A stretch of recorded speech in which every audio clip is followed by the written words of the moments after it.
Start है? हाँ हाँ स्टार्ट ही नहीं है। स्टार्ट चल रहा है। हाँ, चल रहा है।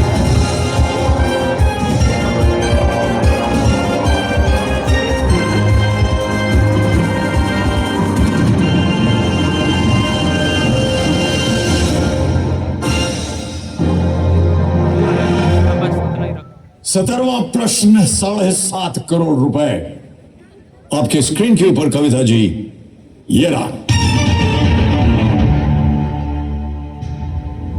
प्रथम श्रेणी पदार्पण पर दोहरा शतक बनाने वाले पहले भारतीय गुंडप्पा विश्वनाथ ने किस टीम के विरुद्ध ये उपलब्धि हासिल की थी? और आपके ऑप्शन ये रहे। ए सर्विसेज, बी आंध्रा, सी महाराष्ट्र, डी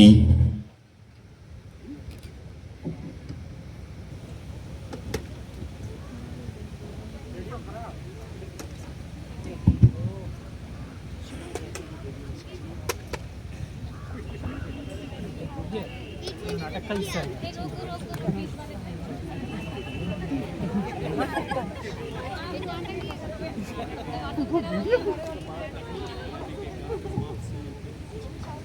ये मेरे बड़े भाई साहब मुझसे 5 साल बड़े और केवल 3 क्लास में।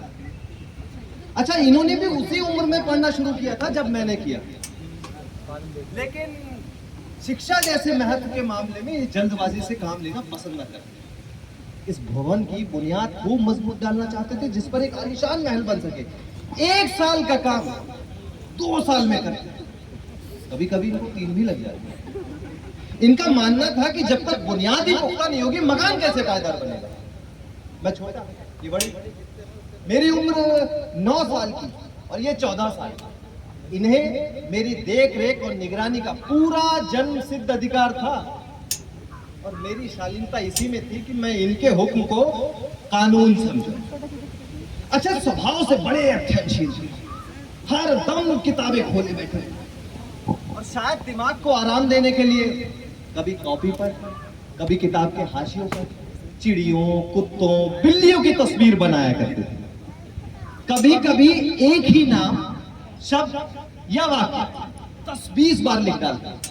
कभी एक शेर को बार बार सुंदर सुंदर अक्षर से नकल करते और कभी तो ऐसी शब्द रचना करते जिसका ना कुछ अर्थ होता ना कुछ समझ आता। मसलन एक बार मैंने उनकी कॉपी पर एक इबारत लिखी देखी, स्पेशल अमीना, भाइयों भाइयों, दरअसल भाई भाई, राधे श्याम, श्री राधे श्याम। 1 घंटे तक देखा, फिर एक आदमी का चेहरा बना हुआ था ऐसे। मैंने बहुत चेष्टा की कि इस पहलू का कुछ अर्थ निकालूं, लेकिन असफल।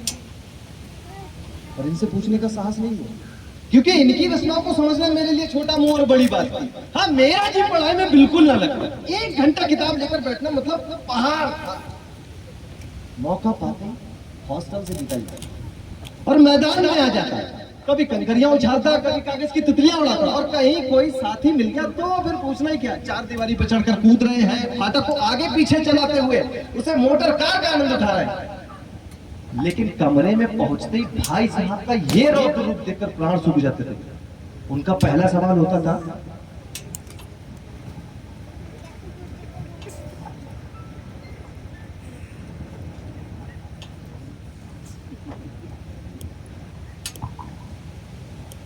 कहाँ से?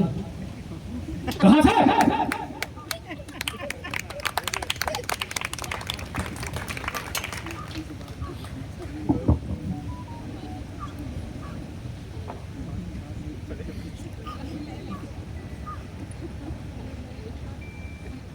हमेशा यही सवाल और इसी ध्वनि में पूछा जाता। मेरा इसके पास कोई जवाब न था सिवाय मौन के। मेरा मौन कह देता था कि मुझे अपना अपराध स्वीकार है। और भाई साहब के लिए भी इसके सिवा कोई इलाज न था कि रोष और स्नेह से मिले हुए शब्दों में मेरा सत्कार था।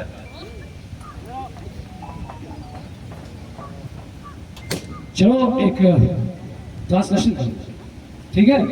और कोई अगर दिक्कत आता है तो पूछ लेना। ठीक है, हिंदी का सेंटेंस मैं दे रहा हूँ, उसको अंग्रेजी में ट्रांसलेट करो, ठीक है। एक मिनट। पुलिस के पहुंचने से पहले चोर भाग चुके थे। बनाओ। अरे कोई दिक्कत है क्या? भाई साहब, हाँ, पुलिस के पहुंचने से पहले ही चोर क्यों भाग जाते हैं? इस तरह अंग्रेजी पढ़ोगे, जिंदगी भर पढ़ते रहोगे और एक हर्फ नहीं आएगा। अंग्रेजी पढ़ना कोई हंसी खेल नहीं है कि जो चाहे पढ़े, नहीं तो गहरा गहरा, लत्थू खेरा, रामलाल, श्यामलाल सभी अंग्रेजी के विद्वान हो जाते हैं। यहाँ दिन रात आंखें फोड़नी पड़ती है, खून जलाना पड़ता है, तब कहीं जाके ये विद्या आती, और आती भी क्या कहने को आ जाती। बड़े बड़े विद्वान भी शुद्ध अंग्रेजी नहीं लिख सकते, बोलना तो दूर। और मैं तो कहता हूं कि तुम कितने बड़े घोंघा हो जो मुझसे भी सबक नहीं लेते। मैं कितनी मेहनत करता हूं कि तुम अपनी आंखों से देखते हो, और अगर नहीं देखते हो तो तुम्हारी आंखों का कुछ, तुम्हारी बुद्धि का कुछ। इतने मेले तमाशे होते हैं, मुझे तुमने कभी देखने जाते देखा? रोज क्रिकेट और हॉकी मैच होते हैं, मैं पास भी नहीं फटकता, हमेशा पढ़ता रहता हूं, और उस पर भी एक एक दर्जे में 2-3 साल पढ़ा रहता। अच्छा, फिर तुम कैसे आशा करते हो कि यूं खेल कूद में वक्त का वक्त पास हो जाओगे? भाईजान, मुझे तो 2 ही 3 साल लगते हैं, तुम पूरी उम्र इसी दर्जे में पढ़े साथे रहो। और तुम्हें अगर अपनी यूं उम्र गंवानी है तो बढ़िया, घर चले जाओ, मजे से गुल्ली डंडा खेलो। अरे भाई, ये माँ बाप की गाड़ी कमाई के पैसे क्यों बर्बाद करते हो मेरे भाई? मरो मरो।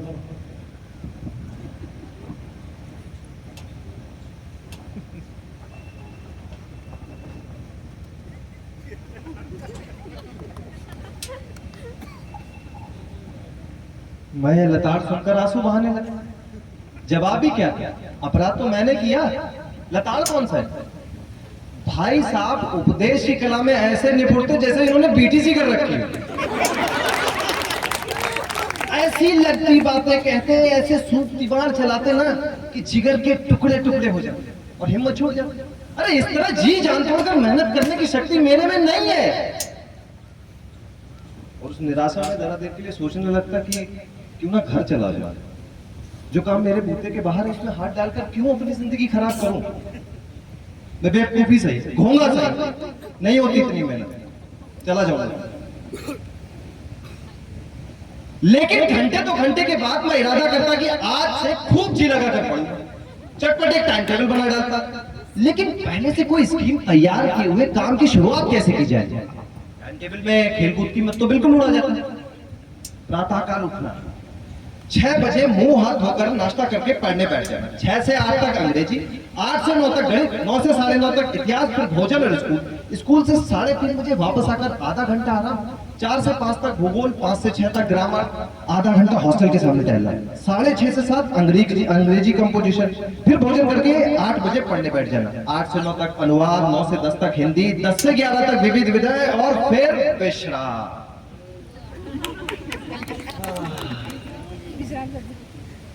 लेकिन टाइम टेबल बना लेना एक बात और उस पर चलना दूसरी। पहले ही दिन से उसकी ऐसी की तैसी शुरू हो जाती। मैदान की वो सुखद हरियाली, हवा के वो हल्के हल्के झोंके, फुटबॉल की उछल को, वॉलीबॉल की वो तेजी और फुर्ती मुझे अज्ञात और अनिवार्य रूप से अपनी ओर खींच ले जाती है। और यहाँ पहुंचकर मैं सब कुछ भूल जाता। वो जानलेवा टाइम टेबल, वो आंख फोड़ पुस्तकें किसी की याद न रहती। और फिर भाई साहब को नसीहत और फजीयत का अवसर मिल जाता। अरे मैं उनके साय से भागता, उनकी आंखों से दूर रहने की चेष्टा करता, कमरे में इस तरह दबे पड़ा हुआ था कि उनको खबर ना हो। उनकी नजर मेरी ओर उठी और मेरे प्राण निकले। हमेशा सिर पर एक नंगी तलवार से लटकती मालूम होती थी, जैसे मौत और विपत्ति के बीच भी आदमी मोह और माया के बंधन में जकड़ा रहता है। मैं इतनी डांट खाकर भी खेल कूद को नहीं भूल पाया। सालाना इम्तिहान हुआ और भाई साहब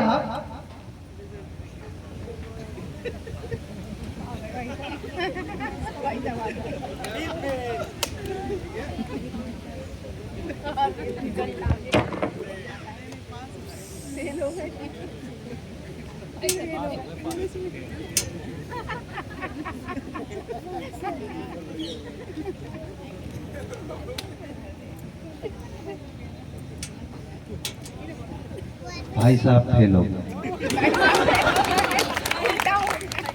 मैं पास हो गया और क्लास में फर्स्ट आया। अब मेरे और भाई साहब के बीच भी 2 क्लास का अंतर रह गया था। मन में आया कि भाई साहब को आड़े हाथों लूं।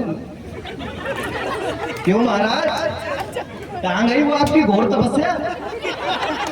अरे मुझे देखिए, मजे से खेलता भी रहा और क्लास में फर्स्ट भी हूं। लेकिन जुबान से ये कड़ी जताने का साहस ना होने पर भी मेरे रंग ढंग में साफ जाहिर था कि भाई साहब का वो आतंक अब मुझ पर नहीं है। भाई साहब की सहज बुद्धि बड़ी तीव्र है और एक दिन क्रिकेट का सुबह का सारा समय मैं क्रिकेट की भेंट करके ठीक भोजन के समय लौटा तो इन्होंने मानो तलवार खींच ली और मुझ पर टूट पड़े।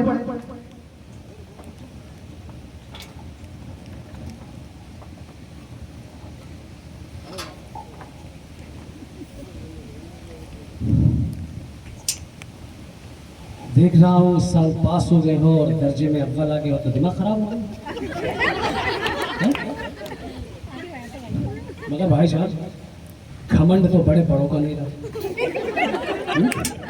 तुम्हारी हस्ती क्या है? इतिहास में रावण का हाल तो पढ़ा ही होगा। हाँ, तो उसके चरित्र से आपने कौन सा उपदेश लिया? ये यूं ही पढ़ गया? महज इम्तिहान पास कर लेना कोई चीज नहीं। असल चीज है बुद्धि का विकास। जो कुछ पढ़ो उसका अभिप्राय समझो, उसका मतलब समझो। रावण भूमंडल का स्वामी था, ऐसे राजाओं को चक्रवर्ती कहते हैं। वैसे आजकल अंग्रेजी राज्य का विस्तार भी बहुत बढ़ गया है, पर इन्हें चक्रवर्ती नहीं कह सकते। संसार में अनेकों ऐसे राष्ट्र हैं जो अंग्रेजों का आधिपत्य स्वीकार नहीं कर सकते, बिल्कुल स्वामी। लेकिन रावण चक्रवर्ती राजा था। संसार के सभी महीप उसे कर देते थे। बड़े बड़े देवता उसकी गुलामी करते थे। आग और पानी के भी देवता उसके दास थे, दास। मगर अंत में क्या हुआ? घमंड ने उसका नामो निशान तक मिटा दिया। अंत में कोई एक चुल्लू भर पानी देने वाला भी नहीं बचा। आदमी जो चाहे तो काम करे, पर अभिमान न करे। इतना नहीं, अभिमान किया दीन और दुनिया से। शैतान का हाल भी पड़ा ही होगा। उसको ये घमंड था कि ईश्वर का उससे बढ़कर कोई सच्चा भक्ति नहीं है। अंत में ये हुआ कि स्वर्ग से नरक में ढकेल दिया। शहर में भी एक बार अहंकार किया था, भीख मांग मांग कर मार गया। तो तुमने तो अभी केवल एक दर्जा ही पास किया, अभी से तुम्हारा सिर्फ हो गया। नहीं, तब तक तुम आगे बढ़ चुके। गलत नहीं कहा।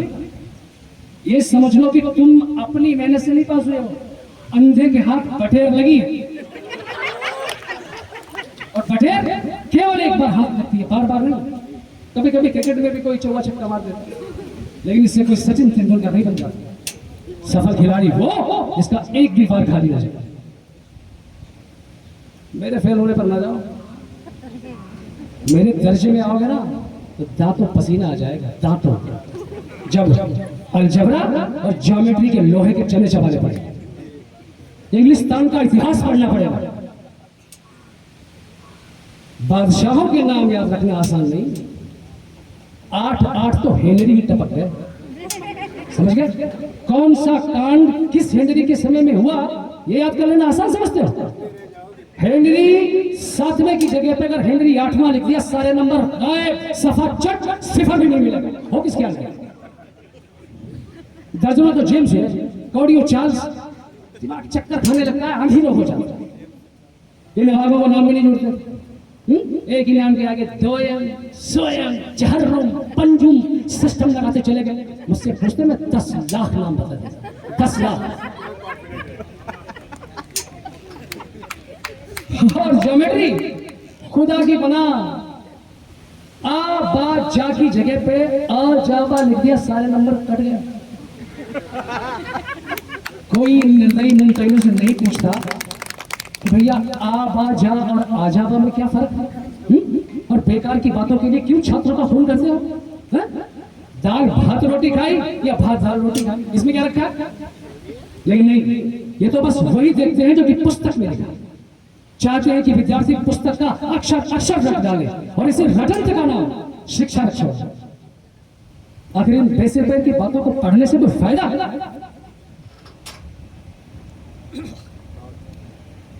कह दिया कि समय की पाबंदी पर एक निबंध लिखो जो 4 पन्नों से कम ना हो। ठीक ठीक। अब आप कापी सामने खोले, कलम हाथ में पकड़े, अपनी किस्मत को रोइए। कौन नहीं जानता है कि समय की पाबंदी अच्छी बात है? कौन नहीं जानता? इससे इंसान के जीवन में संयम आ जाता है, दूसरों का उस पर स्नेह बढ़ने लगता है, उसके कारोबार में उन्नति होती है। लेकिन इस जरा सी बात को 4 पन्ने में कैसे लिखे? जो बात एक वाक्य में कही जा सके उसके लिए 4 पन्ने लिखने की जरूरत? मैं तो इसे हिमाकत समझता हूं। ये समय की किफायत नहीं, बल्कि उसकी बर्बादी है कि आपने व्यर्थ में किसी बात को ठूस दिया। अरे हम चाहते हैं आदमी को जो कुछ करना हो चटपट अपनी बात कर, अपना रास्ता ना पड़े, लेकिन नहीं, आपको 4 पन्ने रंगने पड़ेंगे, चाहे जैसे लिखिए। और पन्ने भी कैसे? पूरे फुल इसके बारे में। तो ये छात्रों पर अत्याचार नहीं तो क्या है? और अनर्थ तो तब होता है जब कहा जाता है संक्षेप में लिखो। समय की पाबंदी पर संक्षेप में लिखिए तो 4 पन्ने से कम। ठीक, संक्षेप में तो 4 पन्ने, नहीं तो शायद 100-200 पन्ने लिखवा दो। तेज भी चलिए और धीरे धीरे भी। उल्टी बात है कि नहीं? एक बालक भी इतनी सी बात समझ सकता है, लेकिन परीक्षकों को इतनी तमीज भी नहीं। उस पर दावा है कि अध्यापक है, 8वां वेतनमान, फलाना वेतन।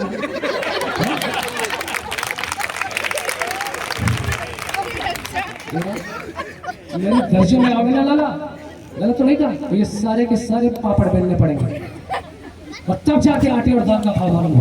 कभी पास हो गया, दर्जे में अव्वल आ गया और दिमाग खराब हो गया, लाख फेल हो गया, तुमसे बड़ा। जिंदगी का और दुनिया का तजुर्बा मुझे तुमसे कहीं ज्यादा है, इसलिए जो कुछ भी कहता हूं ना गिरे बांधिए, नहीं तो पछताइएगा।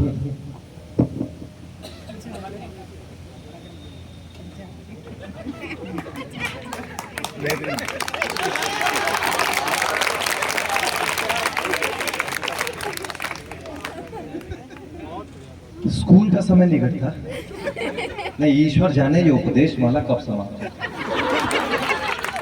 भोजन निस्वाद बेस्वाद सा लग रहा था। जब पास होने पर ये डांट पड़ रही है तो फेल होने पर तो प्राणी ले लिए जाएंगे। और भाई साहब ने अपनी क्लास की जो पढ़ाई का भयंकर चित्र मेरे सामने खींचा ना, उसने मुझे भयभीत कर दिया। कैसे स्कूल छोड़कर घर नहीं भागा, यही ताज्जुब है। लेकिन पुस्तकों में मेरी अरुचि ज्यों की त्यों बनी रही। खेल कूद का कोई अवसर हाथ से न जाने देता। हाँ, एक बात थी, पढ़ता भी था, लेकिन बहुत कम, इतना कि रोज का टास्क पूरा हो जाए और क्लास में जलील ना होना पड़े। अपने ऊपर जो कॉन्फिडेंस पैदा किया था ना, भाई साहब ने उसकी ऐसी तैसी कर दी। वही चोरों का सा जीवन कटने लगा। क्या करता? फिर सालाना इम्तिहान हुआ और कुछ ऐसा संयोग हुआ कि मैं फिर पास हो गया। मैं फिर पास हो गया। भाई साहब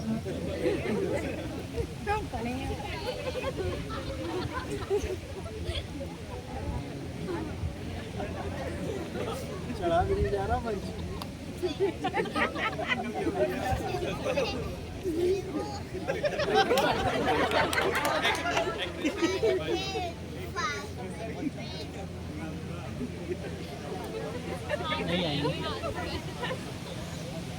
भाई साहब फिर हो।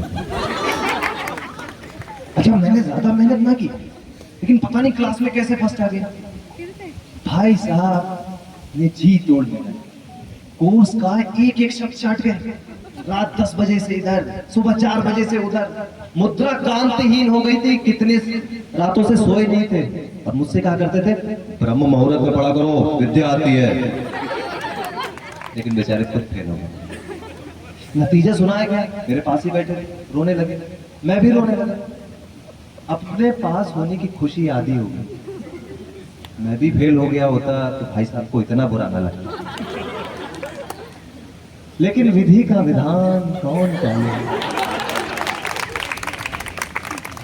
अब मेरे और भाई साहब के बीच में सिर्फ और सिर्फ एक क्लास का अंतर रह गया। और मेरे मन में एक कुटिल भावना उदय हुई कि भाई साहब सिर्फ एक साल और,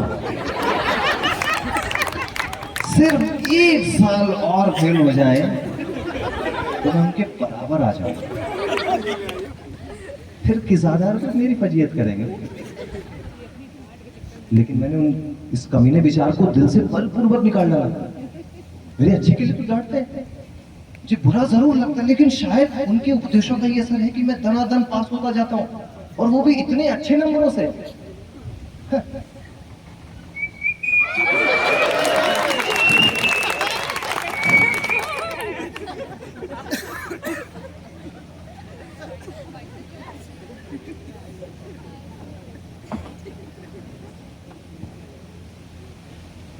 भाई साहब अब बहुत कुछ नर्म पड़ गए थे। अरे मुझे डांटने का अवसर पाकर भी उन्होंने धीरज से काम लिया। शायद अब वो समझने लगे थे कि मुझे डांटने का हक नहीं रहा, या रहा भी तो बहुत कम। मेरी स्वच्छंदता बढ़ी और मैं उनकी सहिष्णुता का अनुचित लाभ उठाने लगा। अच्छा, मुझे कुछ ऐसी धारणा हुई कि मैं तो पास हो ही जाऊंगा, पढ़ूं या ना पढ़ूं मेरी तकदीर बलवान है। और भाई साहब के डर से जो थोड़ा बहुत पढ़ लिया करता था वो भी अब बंद किया। अच्छा, मुझे एक नया शौक पैदा हो गया, कनकौए उड़ाने का, मतलब पतंगबाजी की। अब सारा दिन पतंगबाजी की भेंट होता था। मांझा देना, कन्ने बांधना, पतंग टूर्नामेंट की तैयारियां आदि समस्याएं गुप्त रूप से हल होती थी।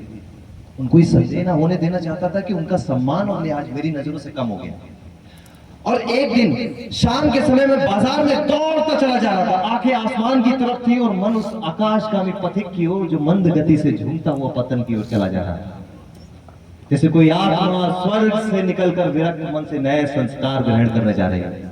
बालकों की एक पूरी सेना लग्गे और झाड़दार बांस लिए उसका स्वागत करने को तैयार थी। किसी को अपने आगे पीछे की खबर ना थी, मानो सब उस पतंग के साथ आकाश में उड़ रहे हो, जहां सब कुछ समतल था, न ट्राम, न गाड़ी, न मोटर कार। सहसा वही भाई साहब से मेरी मुठभेड़ हो गई, जो शायद बाजार से लौट रहे थे। मेरी है, मेरी है, मेरी मेरी मेरी है, मेरी है।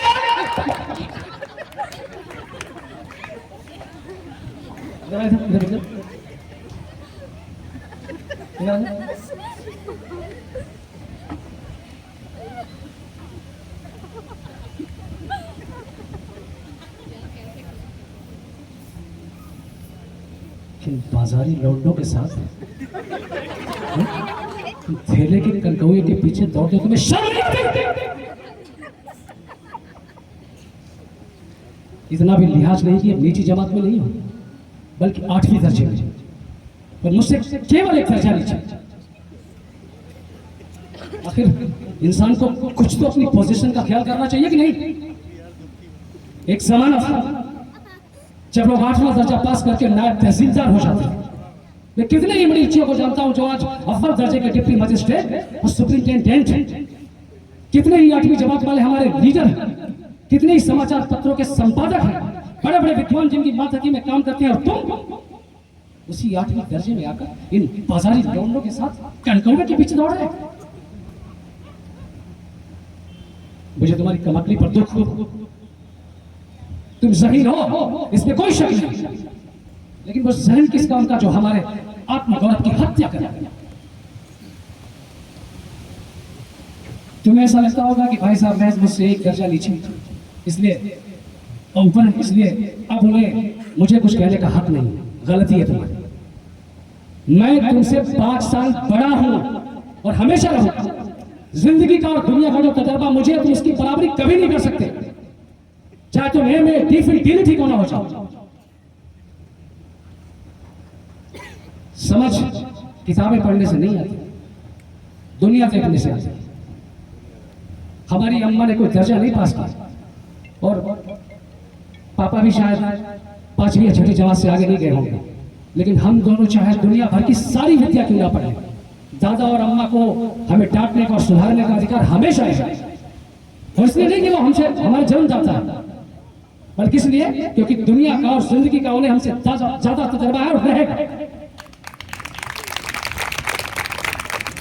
सुनीता विलियम कितने दिनों के बाद लौट के आई, टैरिफ का ट्रंप क्या है, ये 8वें हेनरी ने कितनी विवाह की, भले ही ये बातें उनको ना मालूम हो, लेकिन हजारों ऐसी बातें जिनका उन्हें ज्ञान हम तुमसे ज्यादा है। भगवान ना करे मैं अगर बीमार पड़ जाऊं तो तुम्हें पापा को फोन करने के अलावा कुछ भी ना सुझाई पड़े, और तुम्हारी जगह पर अगर पापा हो तो ना बदहवास हो ना घबरा, पहले खुद मर्ज पहचान कर इलाज करने की कोशिश करेंगे, अगर उसमें नहीं कामयाब हुए तब किसी डॉक्टर को बुलाएंगे। अरे बीमारी तो खैर बड़ी चीज है, हम तुम तो इतना भी नहीं जानते कि महीने भर का राशन महीने भर कैसे चलाएं। जो कुछ पापा भेजते हैं उसे हम 20-22 तक खर्च कर डालते हैं, उसके बाद पाई पाई को मोहताज हो जाते हैं, धोबी और नाई से मुंह चुराने लगते हैं, राशन खत्म हो जाता है। लेकिन जितना हम तुम दोनों मिला करके आज खर्च कर रहे हैं उसके आधे में पापा ने अपनी जिंदगी का बड़ा हिस्सा इज्जत और नेकनामी के साथ निभाया है, और पूरे एक कुटुंब का पालन किया जिसमें कुल मिलाकर 9 लोग। आगे क्यों जाओगे, अपने हेड मास्टर साहब को लो ना, है कि नहीं, और यहाँ के नहीं ऑक्सफोर्ड, लेकिन उनके घर का इंतजाम कौन देखता है, तो उनकी बूढ़ी माँ एमए की डिग्री यहाँ पर फिजियोलॉजी, पहले खुद घर का इंतजाम देखते थे, खर्च पूरा नहीं पड़ता था, कर्जदार रहते थे, लेकिन जब से उनकी माता जी ने प्रबंध अपने हाथ में लिया है ना, तो जैसे घर में लक्ष्मी आ गई। तो भाईजान ये गुरूर अपने दिल से निकाल डालो कि तुम अब मेरे समीप हो और स्वतंत्र हो, मेरे देखते तुम बेरा नहीं चल पाओगे, और अगर तुम ऐसे नहीं मानो तो मैं इसका भी इस्तेमाल कर सकता। मुझे पता है कि तुम्हें मेरी बातें जहर के समान लग रही है, ठीक है, खाना लाता हूं, और लाता क्या है बना के रख दूंगा, खा लेना चुपचाप।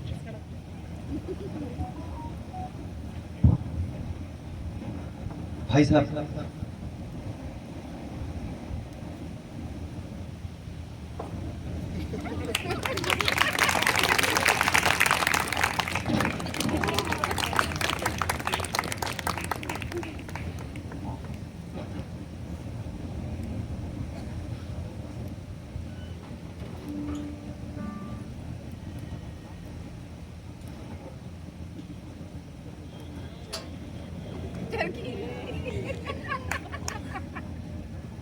तुम्हें क्या लगता है कि मेरा मन खेलने कूदने को नहीं करता, मेरा मन पतंग उड़ाने को नहीं करता, मेरा भी करता, लेकिन क्या करूं, खुद अगर बेरा हो जाऊंगा तो फिर तुम्हारी रक्षा कैसे करूंगा, ये भी जिम्मेदारी तो मेरे ऊपर है। चलो साथ साथ खाना खा।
भाई, भाई एक ऐसा शब्द है जो हम किसी भी अनजान व्यक्ति से बोल देते हैं, उसमें प्यार और स्नेह झलकता है, और यहीं पर आपके अपने बड़े भाई हैं, तो प्यार और स्नेह के साथ जिम्मेदारी भी आ जाती है। मैं भाई साहब की इस नई युक्ति से नतमस्तक हो गया। उन्हें मुझे डांटने का हक है, उन्हें मुझे डांटने का अधिकार भी है, मारने का अधिकार भी है, उन्हें मुझे डांटने का अधिकार भी है।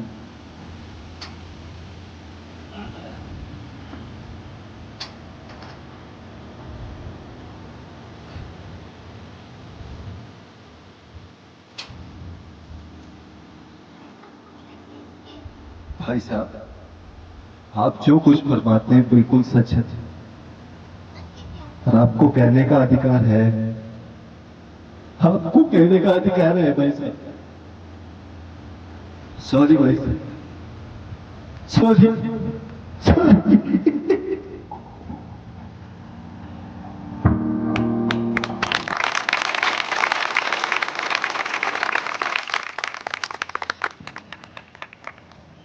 तो ये था हमारा नाटक बड़े भाई साहब।